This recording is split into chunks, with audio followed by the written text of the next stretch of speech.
Powered by the Montana Television Network. This is the Noon News from Montana's news leader. A very good Wednesday afternoon, and thanks so much for joining us here on the statewide Noon News. I'm Samantha Harrelson in for Asia Core. Authorities have released the name of the man who was shot and killed inside a casino by a Billings police officer early Tuesday morning. Yellowstone County Deputy Coroner Richard Hoffman says he was 44-year-old Sean Michael Hubbard of Billings. Hubbard was shot Tuesday after waving a gun inside a casino, threatening patrons and ignoring orders to stop. The incident began around 1 a.m. on Tuesday when Hubbard's ex-wife called police, saying he was banging on her door and windows and threatened to rob a casino. Officers located Hubbard outside the Lucky Lil's Casino on Grand Avenue. Police say Hubbard was waving what was later determined to be a pellet gun before going inside. Once officers were able to get inside the casino, they ordered him to drop his weapon, but he refused. He was shot twice and died later at the hospital.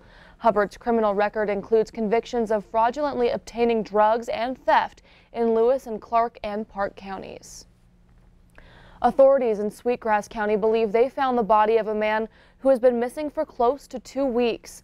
A Sweetgrass County resident contacted authorities on Tuesday saying they found a body in an area that had recently been searched. The search for 28-year-old Bryce Arneson of Bozeman began March 30th when authorities responded to a call for an erratic driver near Graycliff. He fled from authorities, but due to severe weather, they had to back off. They began searching for Arneson again the following morning and found his vehicle in a creek, but there was no sign of him. An autopsy will be done on the body today to determine the cause of death and to identify the body. In court news, the man charged with providing the drugs which led to the 2016 death of a Billings woman will spend 90 days in jail. Daniel McGrail was charged after Montana State University student 20-year-old Natalie Dietrich overdosed on an opioid-based drug in a Bozeman music venue. On Tuesday, a judge sentenced McGrail to 90 days in jail, 5 years suspended, and a $5,000 fine. Dietrich's boyfriend, Jeffrey Quayles, also overdosed, but he recovered. He pleaded guilty to a lesser charge for giving the drug to Dietrich. Now on to Great Falls, where a bus aide has been suspended after a reported scuffle between an adult and students on a school bus Monday afternoon. It was all caught on camera. What? An adult and several students yelling and pushing each other on a school bus in Great Falls. Big Sky Bus Lines confirms a bus aide was involved and the aide has been suspended. The Great Falls School District says there were obviously events leading up to the portion of the video posted on social media and, of course, events after. The student who shot this video tells us the aide came onto the bus from another bus after he saw a student stick her feet out of the bus window. The school district is working with Big Sky Bus Lines to investigate what happened. GFPS says Big Sky Bus Lines will reiterate with their staff the importance of appropriately managing and de-escalating behavior, and the district will also work to enhance supervision. On to education news, a report showing the state isn't doing well in reading. The nation got its student testing report card on Tuesday. Montana's 8th grade reading scores have dropped since 2015.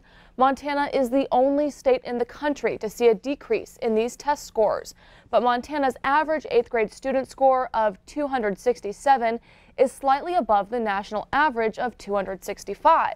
The percentage of 8th grade students in the state who performed at or above the basic reading level is at its lowest since 1998. And in Helena, Governor Steve Bullock on Wednesday touted a report that says expanded Medicaid has been a big economic plus for Montana.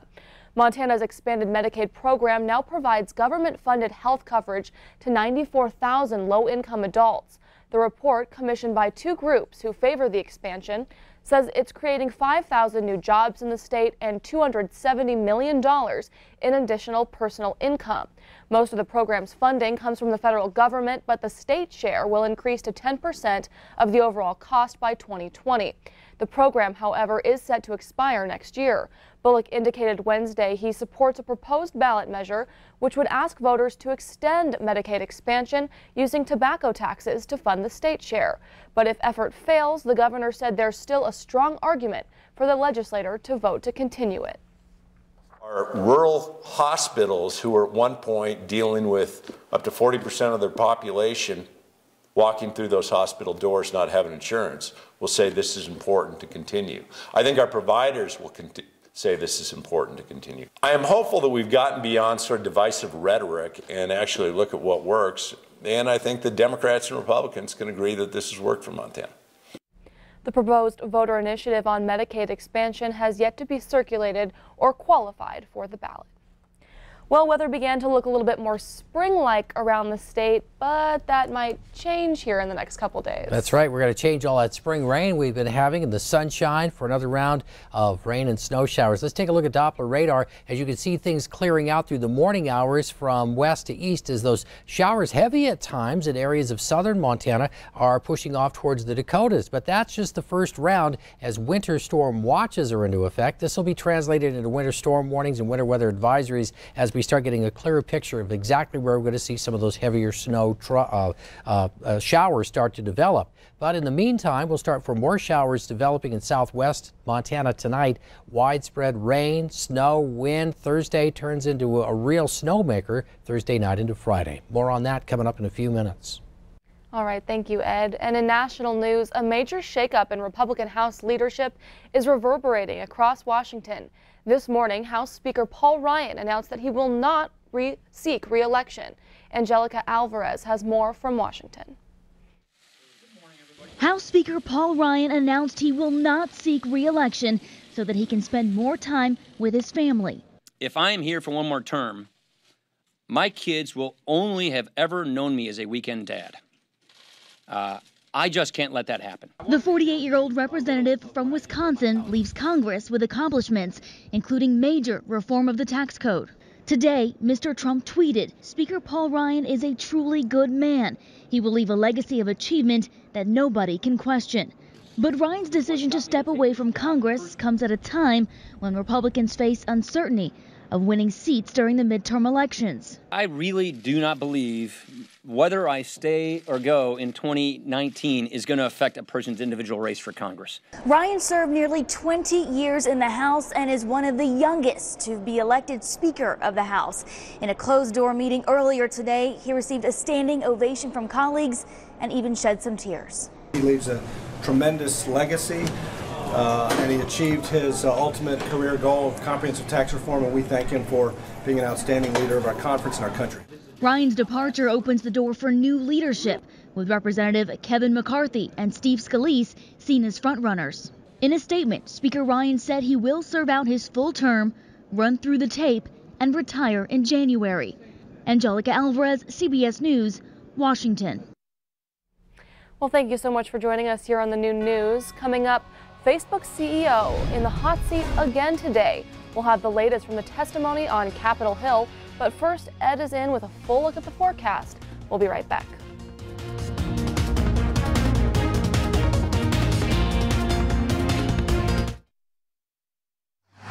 You're watching MTN News with Asia Gore, Storm Tracker weather with Ed McIntosh, and farm and ranch news from the Northern Egg Network. This is the Noon News on Q2. Montana's news leader.